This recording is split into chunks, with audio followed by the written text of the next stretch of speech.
आप सबका भी आभारी हूँ कि आप इतनी गर्मी में यहाँ पर उपस्थित हैं। बस मेरा आपसे आग्रह है कि मैं बहुत कम समय लूंगा। अगर आप अपने स्थानों पर बैठ जाओगे, मैं तो ऊंची जगह पे आके इसलिए खड़ा हो गया कि आपको दिखाई देता है। लेकिन अगर आप है आप इस तरफ आपके में अब इस तरफ इसके बीच में ये डंडा वाले भैया, ये तो डंडा बहुत लोग वैसे ही उठाते हैं, लेकिन आप लोग डंडा उठाते हैं। बैठ जाओ भाई, सब लोग बैठ जाओ। अब तो मैं ऊंची जगह पे आगे ना देखना आसान हो गया, तो जो पीछे वाले आपके भाई है बहने उनको भी देखने दो। बैठो, फिर मैं इनको नौजवान नेताओं को भेजूंगा आपके बीच में। अगर मेरी बात नहीं मानोगे कहीं पर बैठो, बिल्कुल तभी बात रखूंगा जब बैठ जाओगे। ये सब सीनियर नेतागण राजवंशी से लेकर सब लोगों को मैंने कहा कि जाके व्यवस्था करा लो, लेकिन नेतागिरी दिमाग में ज्यादा हावी है, इसलिए काम न करके इधर की चीजों पर ध्यान दे रहे। एक दूसरे को काम कहता है तो सब लोग जाके व्यवस्था कर जाओ।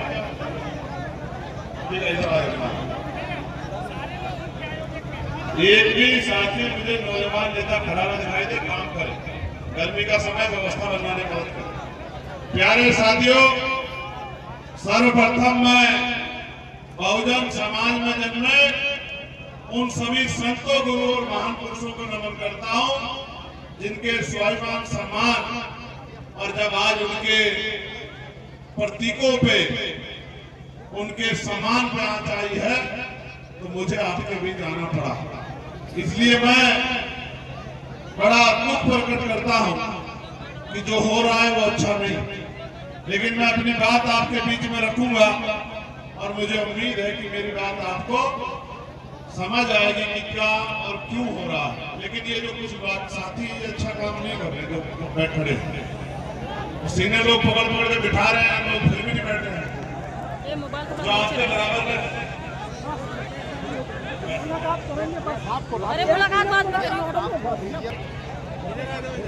ये नौजवान नेतृत्व जाके बिठाए लोग पास में खड़ा वो दूसरे को बिठा दो, जो बैठा हुआ है खड़े को बिठा दो, पकड़ के सब ठीक हो जाएगा। दूसरे से उम्मीद मत रखो, खुद ही करो अब सारे काम। आपने तो किया, देखो क्या हुआ। जहां इस प्रदेश के अनुभवी नेतागण, मंडल जिले जोन के अनुभवी नेतागण और इस क्षेत्र सेविका विधानसभा की सम्मानित महान जनता, जो लगभग एक साल पहले मुझे मिले थे, जिन्होंने मुझसे आग्रह किया कि भैया मैं महापुरुषों के नाम पे एक गेट बना रहा हूं, और गेट भी ऐसा बना रहा हूं कि उस गेट को देख के आपको एहसास होगा कि मैं अपने महापुरुषों के विचारों को आगे बढ़ाने का काम कर रहा हूं, महापुरुषों का जो कर्ज है उसको आगे उतारने का काम कर रहा हूं, और भारतीय संविधान का गौरव बढ़ाने का काम कर रहा हूं। संविधान जो हक अधिकार दिए हैं, जिसकी बदौलत मैं पिछड़े वर्ग में जन्म लेने के बाद प्रधान बना हूं, मैं अपने उस संविधान के सम्मान में एक संविधान पार्क बना रहा हूं।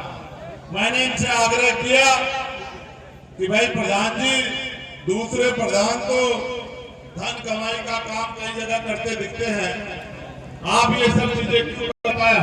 और मुझे बड़ा गर्व हुआ कि एक ऐसा परिवार है जिसका आजादी की लड़ाई में बड़ा योगदान है। इनके दादाजी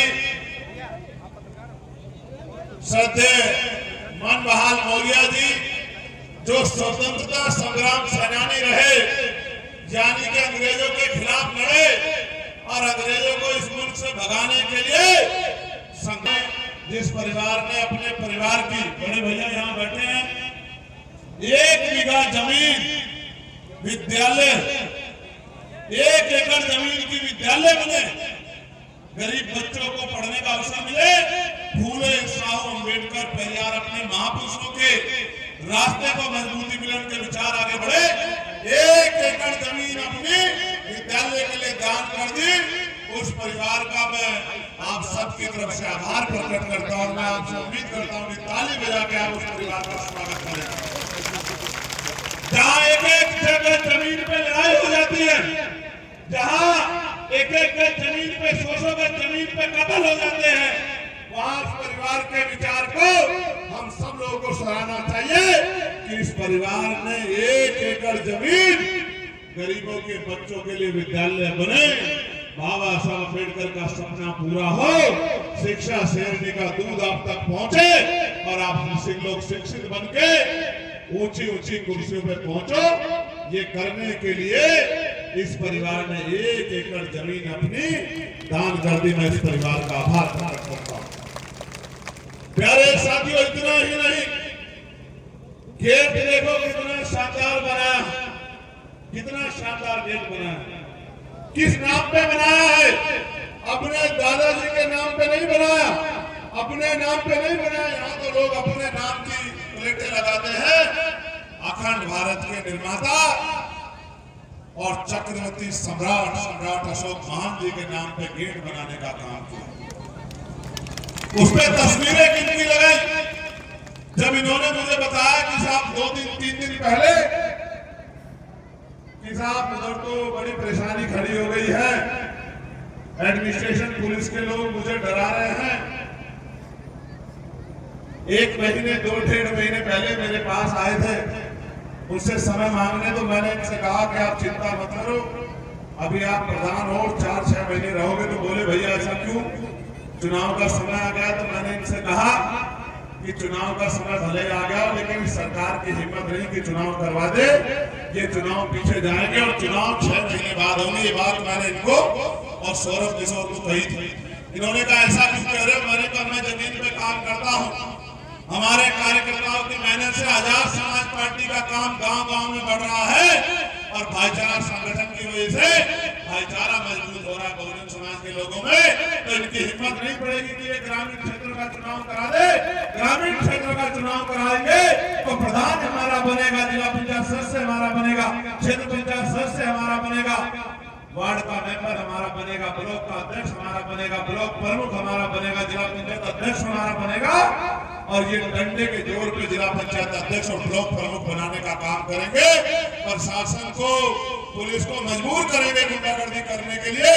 इसलिए ये लोकतंत्र के में चुनाव की प्रक्रिया में नहीं जाएंगे, ये चुनाव को टालने का काम करेंगे। हुआ भी ऐसा ही, आदर्श पिछड़ा वर्ग आयोग नहीं बनाया और जब हाईकोर्ट ने दखल किया तब इन्होंने 1 महीने पहले आदर्श पिछड़ा वर्ग आयोग की संशोधन की और उसकी रिपोर्टों के आधार पर 6 महीने पर्यवेक्षक बना दिया। मैं जानता था, तो इन्होंने मुझे बताया कि मैं गेट कैसा बना रहा हूं। मैं मन बड़ा खुश हुआ। इन्होंने कहा साहब मैं सम्राट अशोक महान जी के नाम पे गेट बना रहा हूं और चक्रवर्ती सम्राट चंद्रगुप्त मौर्य जी की भी तस्वीर लगा रहा हूं। मैंने कहा और किसकी तस्वीर लगा रहे हो? कि मैं मां शिक्षा की देवी मां सावित्रीबाई फुले और मां फातिमा शेख की तस्वीर लगा रहा हूं।